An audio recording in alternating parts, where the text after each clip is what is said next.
इस पीपीटी में हम आज basic to advance for civil engineering के स्टेप्स के बारे में पता करेंगे। ठीक है, इसके बाद में मेरे और भी पार्ट आएंगे। ये मेरा पहला पार्ट है।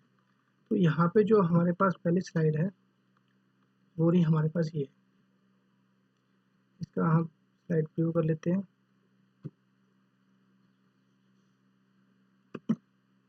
ठीक है, तो यहाँ पे सपोज करिए आपके पास कोई क्लाइंट आया। अगर क्लाइंट आएगा तो उसे अपना 1 BH के घर बनाना है या 2 BH के बनाना है या 3 BH के बनाना है। तो आप आगे से उसे क्या गाइड करोगे या फिर क्या आप उसे प्रोसेस बताओगे?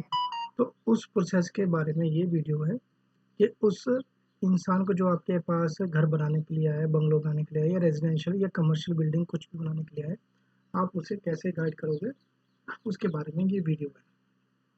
तो देखिए, जैसे ही कस्टमर आपके पास आता है, अगर आप सिविल इंजीनियर हो या फिर आप आर्किटेक्चर हो, तो आपके स्टेप्स क्या रहेंगे वो इसमें हम डिस्कस करने वाले हैं। पहले आपके पास क्लाइंट आया, क्लाइंट आपको आपके बताएगा, या तो वो बताएगा या आप उससे क्वेश्चन करोगे, भाई आप बताइए आपको क्या क्या रिक्वायरमेंट है। जैसे कि उसने बताया कि भाई मेरा 1 BH के मुझे घर बनाना है या 2 BH के बनाना है या 3 BH के बनाना है। BHK का मतलब होता है, अगर 1 BHK तो 1 बेडरूम 1 हॉल 1 किचन। वैसे ही अगर 2 BHK उसने बोला तो 2 बेडरूम 1 हॉल और 1 किचन। वैसे ही 3 BHK के लिए 3 बेडरूम 1 हॉल और 1 किचन। ठीक है, वैसे ही बंगलो का हो सकता है, रेजिडेंशियल का हो सकता है या फिर कमर्शियल बिल्डिंग के रिगार्डिंग वो जैसे भी इंफॉर्मेशन देगा वो आपको यहाँ पे फॉलो करके उसको आगे प्रोसीजर बताना है। तो जब वो आपको डिटेल दे देगा उसके बाद आपका आएगा आर्किटेक्चर प्लान। आर्किटेक्चर प्लान, अगर आप आर्किटेक्चर हो तो आप उसे प्लान बताओगे, अगर नहीं है तो वो आपको प्लान प्रोवाइड करेगा। तो जैसे ही, वैसे तो आपको एज ए सिविल इंजीनियर आपको ये सब चीज़ें करनी है। तो आर्किटेक्चर प्लान बनाने के लिए आपको कौन कौन से सॉफ्टवेयर की जरूरत पड़ेगी वो यहाँ पे मैंने आपको दिखाया है, जिसमें कि हमारा ऑटोकैड आएगा, रैबिट आएगा, गूगल स्केचअप आएगा और ऑटोकैड 3D आएगा। देखिए ये आ गया हमारे पास यहाँ पे ऑटोकैड। ये ऑटोकैड का सॉफ्टवेयर है जो यहाँ पे जो भी आपको बना कर देगा वो इसको यूज़ करेगा। उसके बाद हमारे पास स्टेट प्रो आ गया। ठीक है, स्टेट प्रो का काम क्या होता है वो आपके आगे वीडियो में बताऊँगा मैं। यहाँ पे आपको मैं सिर्फ पिक्चर सॉफ्टवेयर की पिक्चर दिखा रहा हूँ जो यहाँ पे हम सॉफ्टवेयर यूज़ करेंगे। यहाँ पे हम ई टैब्स भी यूज़ करेंगे और CSI ब्रिज भी यूज़ करेंगे। उसके बाद हमारे पास सेफ है और यहाँ पे ये है हमारा गूगल स्केचअप। ठीक है, और भी चीज़ें हैं जो हम इस वीडियो में डिस्कस करने वाले हैं। ठीक है, तो ये हमारे पास सॉफ्टवेयर आ गए। जब भी आपको क्लाइंट को प्रोवाइड करना है आपको प्रॉपर सॉफ्टवेयर के साथ में ड्राइंग बनाकर उसे प्रोवाइड करनी है। उसके बाद में आपको एनालाइज करना है, लोड और डिज़ाइन को एनालाइज करना है कि आपके कितना लोड आपकी जो बिल्डिंग वो बनाने के लिए हो रहा है उसका आपको करना है। अगर 1 BHK या 2 BHK तो इतना ज़्यादा हेड टेंशन नहीं है, लेकिन हाँ वो बंगलो बना रहा है या रेजिडेंशियल थोड़ा अच्छा उसका है, खर्चा ज़्यादा करने वाला है, तो वो आपको देखना है सरकारी है कि प्राइवेट है, वो भी आपको देखना है कि कौन कौन से यहाँ पे ज़रूरी रहेंगे। तो उसके लिए क्या है, देखिए हमारे पास यहाँ पे ई टैब आ गया डाटा एनालिसिस के लिए, और स्टेट प्रो आ गया, सेफ और CSI bridge. CSI bridge mostly bridge बनाने के लिए काम आता है, तो इसमें अगर ब्रिज का काम होगा तो ब्रिज के हिसाब से चलेंगे। उसके बाद में जब आपने ड्राइंग बना ली है, सब कुछ हो गया आपका, तो आपको ड्राइंग अपने क्लाइंट को यहाँ पर रिलीज़ करनी पड़ेगी, उसे देनी पड़ेगी कि भाई हमने आपके रिक्वायरमेंट के हिसाब से आपसे जो जो जानकारी चाहिए थी वो जानकारी लेकर हमने यहाँ पे आपकी ड्राइंग बना दी है, तो वो आपको ड्राइंग देनी पड़ेगी। उसके बाद जब 2-3 ड्राइंगों में सपोज करिए यहाँ पे अगर हम 1 BHK की बात करें तो 1 BHK की मैं यहाँ पे आपको एक ड्राइंग दिखा देता हूँ। इसमें 1 डाइनिंग रूम है, एक किचन है, एक हॉल है और एक मास्टर रूम है। ठीक है, वैसे ही यहाँ पे हमारे पास ये 2 बेडरूम वाली है 2 BHK के लिए। एक बेडरूम ये रहा, एक बेडरूम ये रहा, एक बेडरूम ये रहा। ये 3 इस बेडरूम के साथ में ये बाथरूम 3 बिल्ड है। एक बेडरूम, ये 2 बेडरूम, ये किचन आ गया और ये लिविंग आपका आ गया। ठीक, तो ये 2 BHK का प्लान आ गया।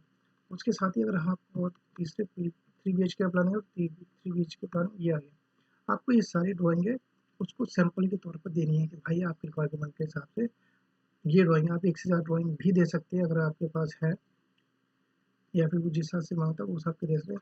उसके बाद अगर आप पॉसिबिलिटी है, अगर आपको 3D में आता है बनाना तो आपको उसको 3D ड्राइंग दे सकते हैं कि भाई आपका घर कैसा दिखेगा। जैसे जैसे वो रिक्वायरमेंट बोलता है वो रिक्वायरमेंट आपको फिल करके वहाँ पे आपको प्रॉपरली ये सब दे देना है।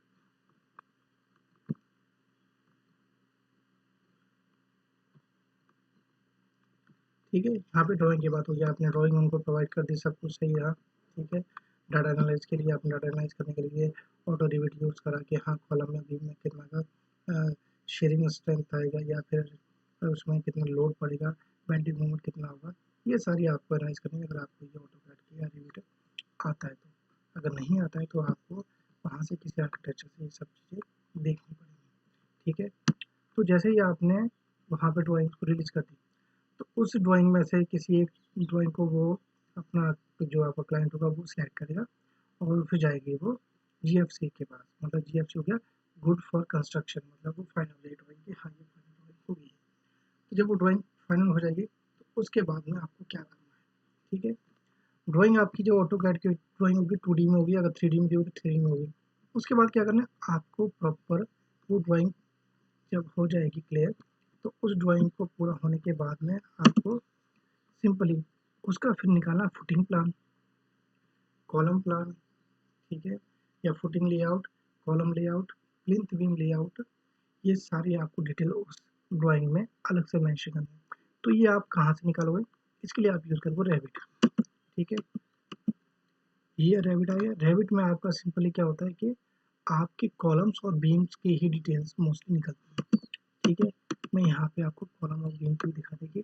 ये हमारे पास जैसे कॉलम आ गया एक, तो ये आपको डिटेल देनी पड़ेगी उसे कि हाँ जी हमारा लेआउट कैसे होगा, कॉलम का लेआउट और बीम का स्लैब का लेआउट कैसा होगा, कि आपने वो जो कॉलम दिया है वो फुट बाय फुट का है या 1.5 बाय 1.5 फुट का है। ठीक है, जिस हिसाब का आपका स्ट्रक्चर होगा उस हिसाब को आपको फुटिंग प्लान देना पड़ेगा, ये कंपल्सरी है। ठीक है, और उसके बाद में आपको यहाँ पे नंबर्स ऑफ कितने कॉलम्स लगेंगे, कितने बीम लगेंगे, ये पर्टिकुलर डिटेल भी आपको देनी है।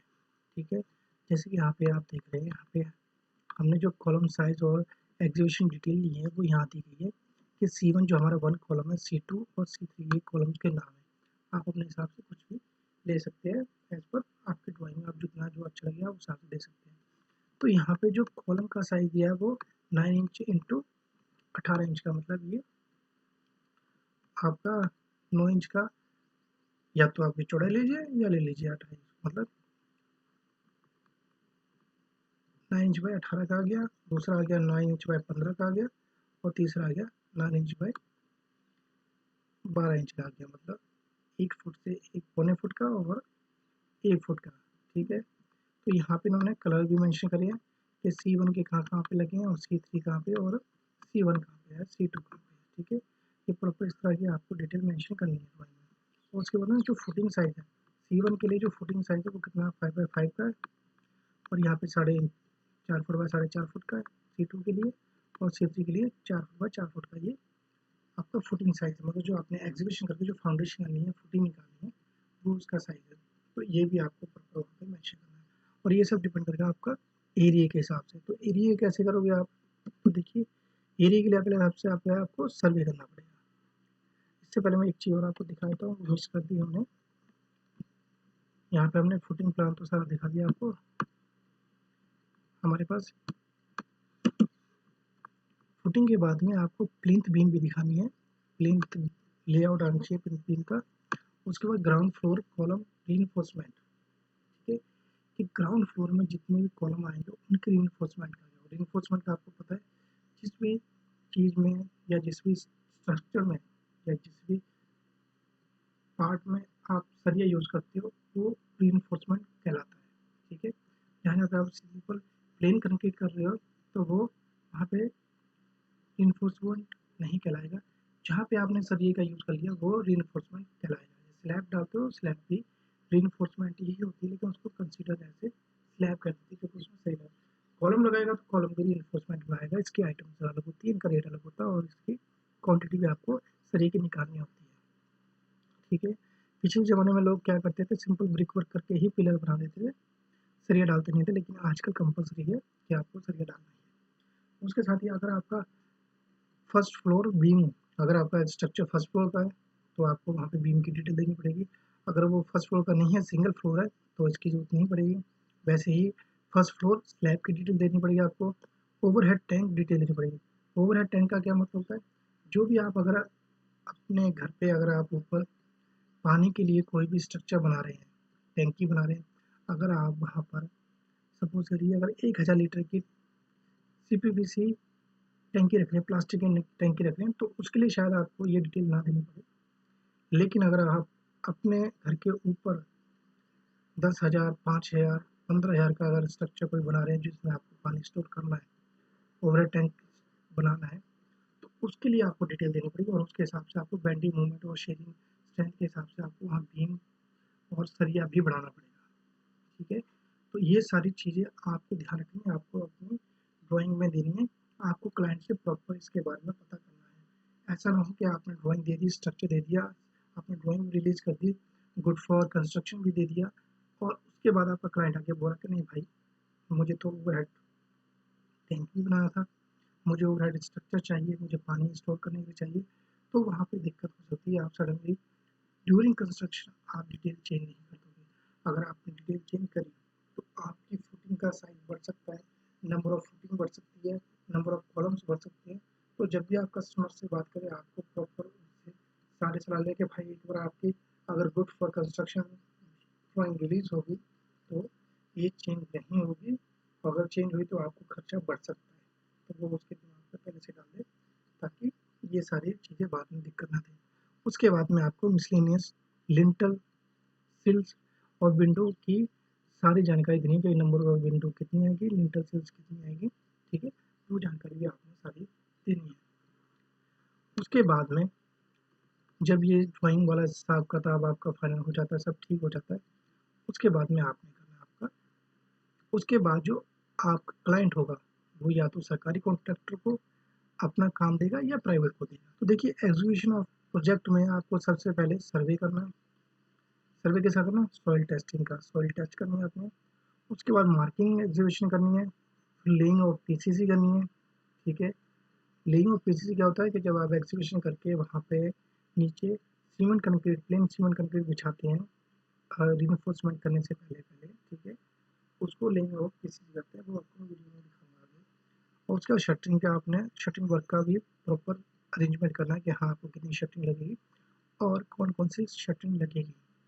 फुट बाय फुट की लगेगी, 2 फुट की लगेगी, 3 फुट बाय 3 फुट की लगेगी। जो भी साइज़ आपका ड्राइंग पे मेंशन होगा उस साइज़ के पर्टिकुलरली आपको शटरिंग वहाँ पे अवेलेबल रखनी है जब भी आपको इसकी ज़रूरत पड़ेगी। बाद में अगर आपको ऐसा हुआ कि देखिए एज ए कॉन्ट्रैक्टर अगर आपने शटरिंग का हिसाब किताब नहीं रखा और आपको शटरिंग लानी पड़ गई, काम चल रहा है, आप काम को बीच में नहीं रख सकते शटरिंग की वजह से, तो आपको लोड पड़ेगा, आपका खर्च ज़्यादा हो सकता है। तो आपको वो चीज़ें ध्यान रखनी है कि प्रॉपर मटेरियल आपका साइट पे होना चाहिए जब भी आपका काम चल रहा है। और अगर गलत शटरिंग आप ले, आपको फुट बाय फुट का वहाँ पे रीइंफोर्समेंट देनी थी कॉलम की या बीम की, और आप वहाँ पे 1.5 बाय 1.5 की लेके आ गए या 2 बाय 1 फुट की लेके आ गए, तो वो आपकी प्रॉपर फिटिंग में नहीं आएगी, तो शटरिंग का प्रॉपर। उसके बाद रीइंफोर्समेंट वर्क में क्या करना है कि आपको प्रॉपर सभी का पता होना चाहिए, जो भी आपने या फिर आपको आर्किटेक्चर या सिविल इंजीनियर जो भी ड्राइंग दी है, अगर आपको एज ए कॉन्ट्रैक्टर ड्राइंग पढ़नी आती है तो आपको वहाँ पे प्रॉपर ड्राइंग में देखना है कि हाँ भाई मुझे यहाँ पे कितने mm का सरिया लगाना है और कितना लगाना है, इसकी हाइट कितनी दी है, वो प्रॉपर आपके पास जानकारी होनी चाहिए। उसके बाद कंक्रीटिंग और फुटिंग में, कॉलम बीम स्लैब्स में, ठीक है, तो आपको कंक्रीटिंग फुटिंग करनी है और कितनी करनी है, उसका रेशियो क्या है, वो प्रॉपर आपको सिविल इंजीनियर से पूछना है। या सिविल इंजीनियर अगर आप as a contractor civil engineer हो तो आपको उसका पता होना चाहिए, और मिक्सिंग रेशियो भी आपको पता होना चाहिए, एग्रीगेट का साइज, ठीक है, सैंड और किस क्वालिटी की सैंड या एग्रीगेट चाहिए वो भी आपको पता होना चाहिए। इससे भी आपके स्ट्रक्चर में बहुत फ़र्क पड़ता है। ठीक है, बीम और स्लैब का भी सेम आपको साइज उनका पता होना चाहिए। उसके बाद में फिनिशिंग एक्टिविटीज़ में क्या होता है, फिनिशिंग एक्टिविटीज़ में आपको आ जाएंगी ये सारी चीज़ें जो मैं आपको दिखाता हूँ, जिसमें आपकी पुट्टी हो जाएगी, प्लस्तर हो जाएगा। ठीक है, देखिए एग्जीक्यूशन ऑफ सर्वे में हमें क्या करना था, पहले करना था हमें सॉइल टेस्टिंग, ठीक है, सर्वे करना था, सॉइल टेस्टिंग करनी थी, उसके बाद में आपको मार्किंग करनी थी। ठीक है, 4 चीज़ें मैंने आपको बताई थी, मैं यहाँ पे आपको दिखाई ये हमारे पास स्टेप था। उसके बाद जो हमारा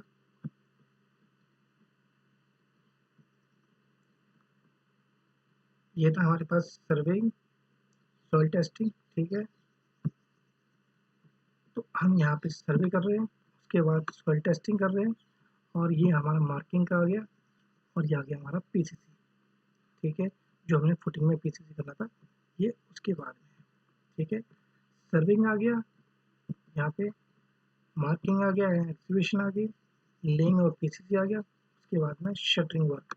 तो शटरिंग वर्क में मैंने आपको जैसे बताया था कि आपको प्रॉपर शटरिंग का रखना है हिसाब किताब, ठीक है। यहाँ रिइंफोर्समेंट बताई गई है आपको, आपने स्लैब डाल रहे हैं, रिइंफोर्समेंट है, ये फॉर्म वर्क आ रहा है, वाइब्रेटर आ रहा है, कंक्रीट आ रही है, ठीक है। तो शटरिंग, स्ट्रटिंग और प्रोपिंग में फ़र्क होता है, प्रोपिंग में फ़र्क होता है, वो आपको मैं किसी और नेक्स्ट वीडियो में बताऊँगा तो मैं फ़र्क क्या होता है, ठीक है। उसके बाद में लास्ट स्टेप आपका था फिनिशिंग का। यहाँ मैं आपको दिखाता हूँ, ये लास्ट स्टेप आपका फिनिशिंग एक्टिविटीज़ का। तो फिनिशिंग एक्टिविटीज़ में आपका क्या क्या आएगा? प्लास्टरिंग आ गया आपका, ठीक है। फ्लोरिंग जो भी आप वर्क कर रहे हैं, ठीक है। अगर टाइल वर्क कर रहे हैं वो, कारपेंटरिंग का, वॉल पेंटिंग का, जिस तरह का भी आपको काम है वो आपको यहाँ पे काम करना है। तो जैसे ही आप अपना काम एग्जीक्यूशन के लिए देते हैं, अगर कॉन्ट्रैक्टर को प्रोवाइड कर देते हैं, तो आपको कुछ ही अमाउंट आपके कॉन्ट्रैक्टर को पे करना है, जिसमें कि वो वहाँ पे मटेरियल या जो भी ज़रूरत की चीज़ें वो प्रोवाइड कर दें। आपको सारा अमाउंट प्रॉपरली पे नहीं करना है, वो आपको ध्यान रखना है, ठीक है। तो ये सारी जानकारी होपफुली आपके लिए काफ़ी काम की रही होगी। मैं नेक्स्ट वीडियो में और भी चीज़ लेके आऊँगा, ठीक है। इसके सॉफ्टवेयर की लिंक भी आपको डाल दूँगा अगर आपको डाउनलोड करनी है। वैसे ये सारे सॉफ्टवेयर पेड होते हैं, ठीक है। आपको यहाँ पे प्रॉपर सारी जानकारी देनी है। किसी भी तरीके का स्ट्रक्चर जो भी यूज़ आप उसमें कर रहे हैं वो आपको यहाँ पे प्रॉपर देना है। ये चीज़ें आपको ध्यान रखनी है, ठीक है। फिनिशिंग से लेके एग्जीक्यूशन से लेके फिनिश तक आपको सारा कुछ पता होना चाहिए।